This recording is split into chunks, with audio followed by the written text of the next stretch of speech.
Seu direito. Juízes, promotores, advogados, defensores, todos em um debate para esclarecer o seu direito de consumidor. Com a participação do Dr. Werson Rego, Dr. Roberto Pontes de Miranda, a doutora Alessandra Bentes e a doutora Lucimara Pólvora. Bom, como a gente anunciou, a pergunta logo deste nosso segundo bloco é sobre a fidelização. Se o cliente é obrigado a se manter fiel a uma operadora de telefonia durante 1 ano, mesmo estando arrependido do contrato que ele fez. Doutor Werson, é obrigado, fez o contrato, tem que ficar 1 ano e acabou? Ótima pergunta, Haroldo. Em primeiro lugar, a gente precisa esclarecer que existem os dois sistemas, o de telefonia fixa e o de telefonia móvel. No caso da telefonia fixa, não existe essa fidelização em princípio, a não ser que, junto com a linha fixa, venham o que nós chamamos de benefícios em pacotes ou combos. Wi-Fi, TV paga, internet, enfim. Aí, no caso de haver benefícios, ele fica comprometido pelo prazo mínimo de 1 ano em relação a esses benefícios, porque a qualquer tempo ele pode exercer o direito dele à portabilidade em relação à linha fixa. Já no caso da telefonia móvel, infelizmente, essa questão da fidelização, ela existe, ela está prevista em contratos, está previsto nos normativos da Anatel, e pelo prazo mínimo de 1 ano, em razão de todos esses serviços que são agregados à telefonia móvel, ela tem que respeitar, sim, esse contrato, ainda que ela esteja insatisfeita com a prestação do serviço. Não pode nem cancelar, doutor Werson? Não, cancelar ele pode a qualquer tempo e aí pagaria a multa proporcional ao tempo de fruição do serviço. E na maioria das vezes nem compensa, não é? Fez o contrato, não pensou? É a questão que a Alessandra colocou já desde o início relacionado ao vício de informação.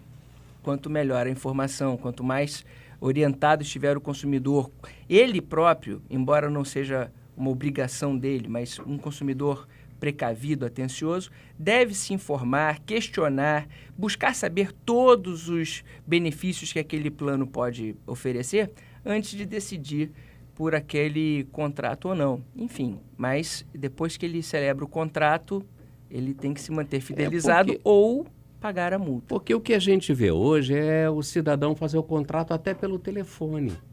Ele não lê um papel, ele não... né? Alguém liga para ele do departamento de marketing da Telefônica, diz, olha, eu tenho um plano assim assado para o senhor, patati, ai, que maravilha, eu quero. Depois eu mando o contrato e o contrato não chega nunca, aquilo foi feito verbalmente através do telefone. De fato. Não é? Aí eu não sei se tem uma gravação para comprovar se o cliente aceitou ou não aceitou. Isso me parece um problema, doutora Alison. De fato, essa questão da abordagem, ela é muito maciça, né? E se essa abordagem for feita, inclusive, de uma forma que possa deixar o consumidor vulnerável, por exemplo, pessoas idosas muitas vezes são abordadas, ligam para a casa da pessoa à noite, a pessoa está assistindo a novela, botando jantar, e aí ligam oferecendo vantagens, a pessoa está distraída, não tá prestando atenção no feijão que vai queimar, e ela fala, não, isso é bom, pode ser legal para mim, e foi, né? Já aceitou, falou que queria, já aceitou. Quer dizer, se essa abordagem não for feita de uma forma muito clara, ela pode ser considerada abusiva, sim. Né? Inclusive, no caso do Dr. Werson estava falando da fidelização, é bom a gente lembrar que muitos desses contratos, eles oferecem vantagens. Eu lhe dou um aparelho novo, eu lhe dou um desconto, e aí essa questão da fidelização acaba ficando muito mais forte por conta até dessas vantagens que são oferecidas. Então, é importante que essas ligações todas sejam gravadas sim, para que o consumidor, se sentindo lesado, possa buscar o operadora e pedir até o cancelamento com base nesse vício de informação, nessa informação que não foi bem prestada. Pois não, doutor Roberto? Só complementando aqui a doutora Alessandra, a Anatel ela oferece na parte do telefone móvel, né, porque toda vez que você contrata compra um telefone, ele tem que estar obrigatoriamente associado a um plano de serviço.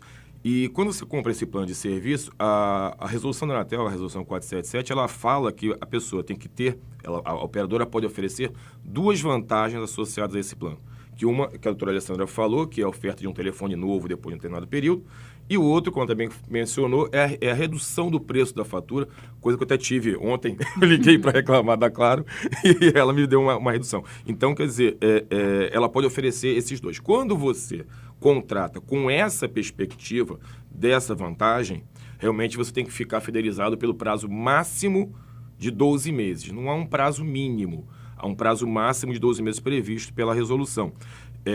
Se você ficar insatisfeito com o plano, tem que mensurar que tipo de insatisfação é essa. Está pagando mais caro do que esperava?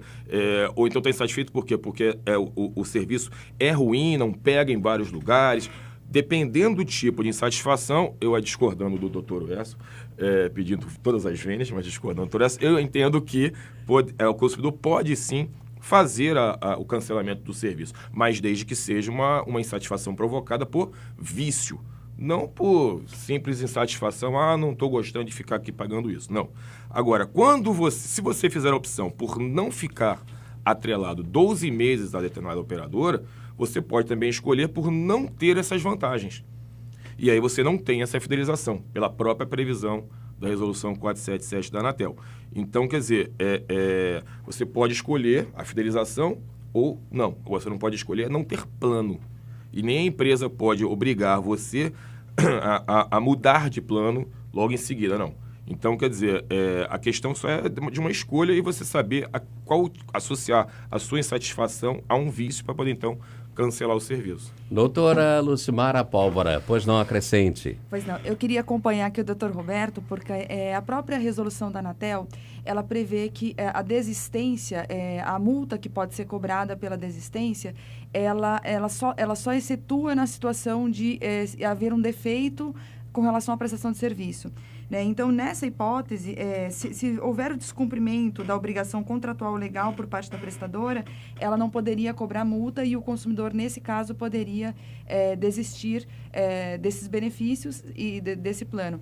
Só que neste caso, e aí a gente volta à questão da gravação, é ônus da empresa comprovar que a alegação do consumidor não procede para poder cobrar multa. Então, a gente volta à questão o quanto é importante a gravação, porque se nesse contato telefônico do consumidor, em que ele pede para desistir dessa fidelização, desse período, ele precisa demonstrar o porquê dessa insatisfação dele. E se for relacionado a algum descumprimento de contrato por parte da empresa, ela realmente não vai poder cobrar multa, e aí, nesse caso, é uma exceção, assim, com relação a esse dever de fidelização. Agora, doutora Alessandra, a maioria das operadoras de telefonia celular oferece também planos de banda larga móvel, o acesso à internet.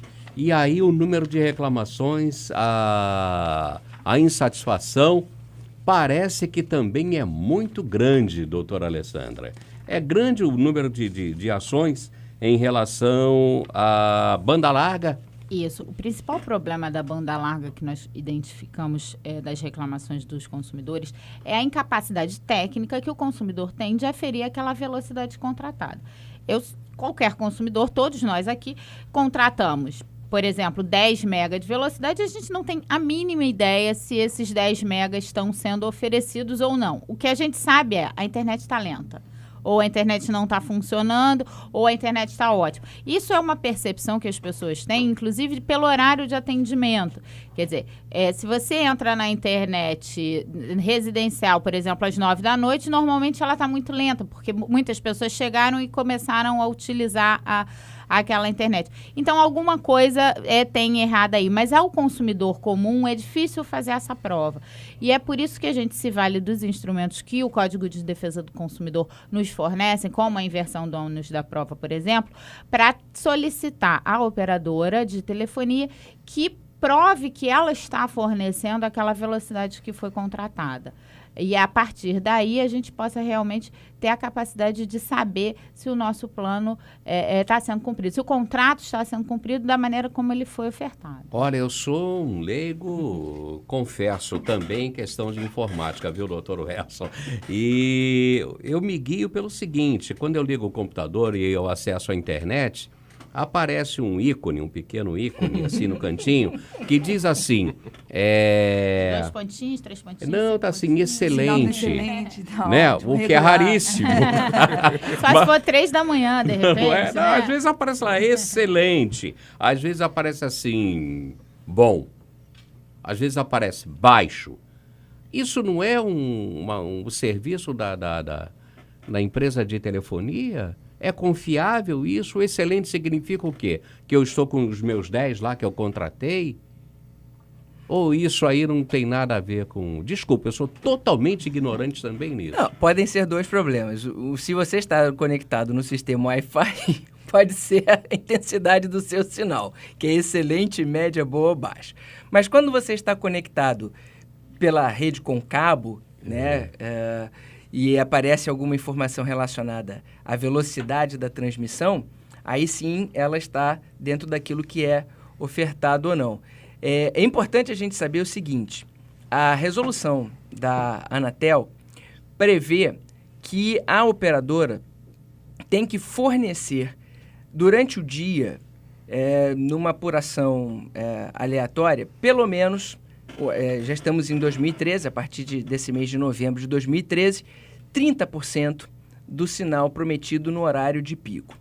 E uma média de 70% ao longo do mês. Para o ano que vem, a partir de novembro do ano que vem, isso aumenta para 40% do sinal da velocidade prometida nos horários de pico e 80% ao longo da média mensal.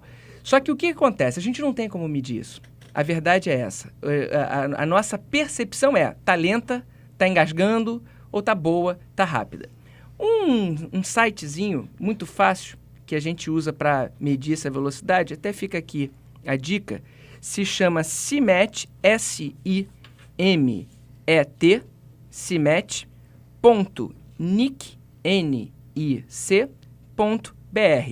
É o sistema oficial, recomendado pela própria Anatel, e aí você acessa, ele faz a medição instantânea da sua velocidade. E ele próprio emite esse relatório, se a sua conexão está ou não está dentro dos parâmetros, emitindo inclusive gráficos. E o consumidor pode utilizar esses gráficos deste site, que é um site oficial, para apresentar a sua reclamação à operadora e à própria Anatel, se eles não estiverem cumprindo com os percentuais mínimos determinados pela... Agora, não deveria ser obrigatório a Telefônica trazer essa informação desse site, do cimet.nic? Sempre. Não deveria trazer essa informação na conta, disso, olha, avalie o seu sinal, sei lá, não é? Teste a sua velocidade. Né? Sua velocidade e tal, Pode do ser seu um pleito serviço. para que a gente leve uma Devia ser ideia, né? Um obrigatório, pleito não é? para que nós possamos levar isso para as operadoras de telefonia, por que não? Gostei da ideia. Eu confesso, Acho que eu vou adotar não essa fazia a menor bandeira. ideia de que existia esse site. Porque O senhor sabia, doutor Roberto? Sabia, mas não Mas costumo esqueceu. usar. Não costumo usar, até porque não sou também um dos mais frequentes. Eu até testei a velocidade da minha ontem para me preparar adequadamente e a minha está oferecendo direitinho. Mas o consumidor tem que ter a consciência de que o serviço de internet é um serviço variável. Então, não é possível você exigir que ela esteja funcionando no pico durante todo o tempo dos 30 dias do mês. É lógico que vão ter situações de, por exemplo, tempo fechado, nublado, que interfere, situações de tráfego de maior frequência, isso interfere. Então, tem várias situações que interferem realmente na qualidade de serviço e que fazem com que haja uma variação. O que não pode acontecer é que essa variação para menos seja constante. E aí roube do consumidor a qualidade que ele espera em razão do preço que ele paga. Agora, uma variação, uma oscilação, isso é natural, isso acontece, que nem também o telefone celular não pegar num lugar, não pegar em outro, isso é uma coisa que faz parte do próprio espécie de serviço. Então, antes de reclamar, antes de demandar o judiciário contra a operadora, verificar se isso é uma constante realmente que está causando um prejuízo em razão do preço que ele paga, ou se é uma situação variável, que plenamente aceitável. O Dr. Wesson explicando, 30%, depois vai para 40%, aí à noite pula para 70%, mas a gente paga 100%, doutora Lucimara Pólvora. Não importa a condição, não importa a situação, a gente paga 100%. Então a própria lei é generosa com a companhia telefônica, mas não é justa com o consumidor. Estamos errados? Olha, eu não diria que não é justa, porque eu acho que a situação é muito pontual. Se esse problema, essa oscilação, ela gerar uma interrupção no serviço, ou ela gerar uma degradação da qualidade de serviço, como o Dr. Roberto colocou, de forma sistemática, o consumidor tem o direito, pela própria legislação, de pleitear o abatimento proporcional do período que ele ficou com o serviço prejudicado. E é fácil conseguir isso? É rápido? Já teve a experiência, senhora? Pessoalmente não, não, né? né? Pessoalmente não. Nunca tive o problema assim de ficar por um período contínuo de o serviço ficar prejudicado. Como o próprio Dr. Roberto colocou, tem alguns momentos, de fato, que a gente sabe que a internet está mais lenta, que tem um tráfego mais intenso, está sendo mais utilizado, tem temporais, a gente sabe que isso acontece. Então, assim, tudo que a gente precisa analisar, o consumidor, apesar de ele ter vários direitos resguardados, essa questão de internet é uma questão realmente de muita dificuldade de compreensão para as pessoas, por ser muito técnica. Então, o que eu entendo? Não pode não ser tão fácil de ele identificar qual é o momento que ele deve pleitear esse abatimento. Mas se a interrupção for contínua, ele deve procurar a empresa pelos canais de atendimento e deve colocar que o período que ele está privado do serviço, que ele certamente vai conseguir. Se não conseguir, tem os órgãos que ele pode pleitear desde que ele demonstre que esse período, efetivamente, ele fez uma reclamação para a empresa. E se acontecer, doutora Alessandra, uma cobrança por um serviço não prestado? É comum esse tipo de situação? Também é comum acontecer cobranças por serviços não prestados, e aí o caminho sempre que o consumidor deve buscar inicialmente é o balcão da empresa, né? O consumidor deve reclamar diretamente à empresa para que possa contestar esse serviço que não foi devidamente prestado, demonstrar que esse serviço não foi devidamente prestado. E, eventualmente, se o balcão da empresa não resolver o problema, aí sim ele deve procurar a Defensoria Pública, o PROCON, os advogados, enfim, os órgãos de proteção e defesa do consumidor, para pleitear judicialmente ou extrajudicialmente, através desses próprios órgãos administrativamente, o ressarcimento por conta desse serviço que foi contratado e não foi prestado. Quer dizer, o consumidor contratou com a empresa prometeu que faria e não fez. Então, ele realmente pode se valer de todos esses instrumentos. Agora, doutor Werson, as telefônicas hoje, elas oferecem internet, televisão, a cabo, oferecem... Isso é bom? E é cada vez menor o número de companhias. Eu estou fugindo um pouquinho da nossa pauta aqui, mas não adianta, não existe, doutor Werson. Não, cada vez absolutamente menor, pertinente. É cada vez menor o número de companhias telefônicas atuando no mercado brasileiro. A Portugal Telecom agora adquiriu a Oi, não é? A Telefônica adquiriu parte da Vivo, enfim. E hoje, na verdade, a coisa se encaminha para que a gente tenha 5 ou 6 companhias telefônicas operando no Brasil. Isso é bom? Isso é ruim? Para dar o exemplo americano, nos Estados Unidos são 15, mas já foram 50 companhias telefônicas disputando os seus clientes. É bom ou é ruim? Repito, desculpe. Bom, vamos lá. Em relação a esse pacote de serviços, num primeiro momento tudo parece muito bom, porque as pessoas alimentam esses desejos de terem essas facilidades, esses benefícios, essas comodidades na sua casa. Uma internet com Wi-Fi, uma televisão a cabo, uma TV paga, enfim. Agora, o que o consumidor precisa fazer, acima de tudo, é apurar se aquilo realmente é necessário, se ele precisa daquilo ou não. Porque vem junto com a questão que já passamos aqui. Dentro daquele pacote de benefícios, quando isso é oferecido numa linha fixa, por exemplo, você acaba se fidelizando a esse pacote de benefícios que você contratou, ainda que a linha fixa por ela só não comporte essa fidelização. Por outro lado, a concentração de mercado é uma realidade no mundo inteiro, não só na telefonia, mas em qualquer área do mercado de consumo. O mercado ele vai se depurando, ele vai se purificando e, ao mesmo tempo, empresas pequenas são obrigadas a se associarem com empresas grandes, as menores ainda vão desaparecendo, enfim, todo e qualquer mercado isso acontece. O que não pode existir é um número tão reduzido que você fique sem uma real concorrência entre as operadoras. E isso, quanto menor a concorrência, maior é a dificuldade do consumidor obter alguma disputa de mercado que seja o beneficie no âmbito do preço, do custo do serviço que ele está contratando. Isso em qualquer área. Então, por um lado, é uma realidade de mercado, mas que, do ponto de vista do consumidor, não é muito benéfico para ele, não. No próximo bloco, vamos responder a perguntas dos nossos internautas. Seu Direito. O debate que ajuda o consumidor a saber mais sobre seus direitos.